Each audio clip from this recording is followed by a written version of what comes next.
Here's the deal. I love this one. Midmo Yo, if you don't know, Midmo Yo, subscribe to Ciro's channel, Midmo Yo. He asks a question pretty much once a week or so, and he prefaces it with, here's the deal. And this week's question was a good one. They're always good ones, but this was a fun one because he asked about dealing with greenhorn dealers. And what do you do when you're at a table and you're clearly got a greenhorn? Like first day on the job greenhorn, not just like a normal like break-in shop, but like first day on the job, or they pulled somebody off the blackjack table and said, just stand here and don't F this up, right? We actually had a greenhorn in Vegas when we were at Binion's. The one dealer was clearly new. And the thing was, that table was full. It had me and Jacob, and I think Chris might have been on that table.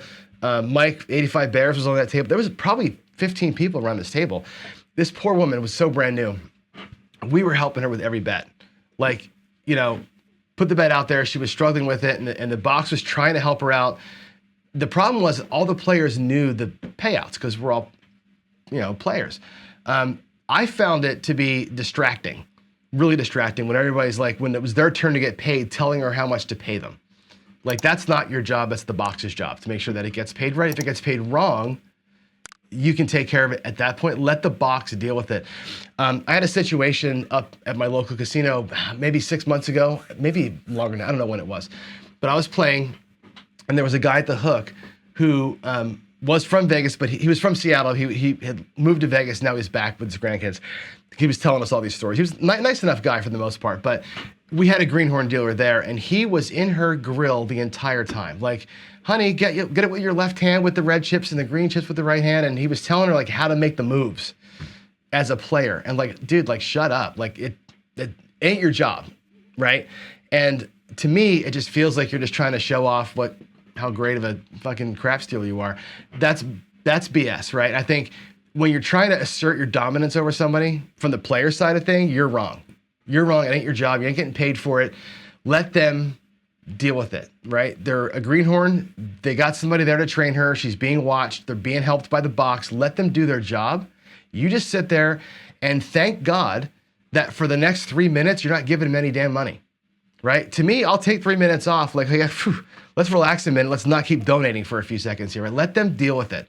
That's their job. So I think as a player, get out of the way. Now, that said, a greenhorn dealer will screw up your payments all the time. So you better know your payments. So if you're dealing with a greenhorn, my advice to you as a player is either A, simplify your bets. This might be not the time to do the marching soldier and have bets coming down and moving around. That might be a deal where you're playing 44 inside and single pressing, right?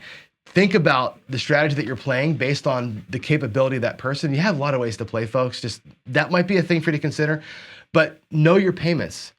If you have a $18 6 and 8 and it pays 21 and she gives you 8 and she gives you 20 or she gives you 14 by mistake, don't touch your money. That's the rule number one for you as a player is don't touch your money.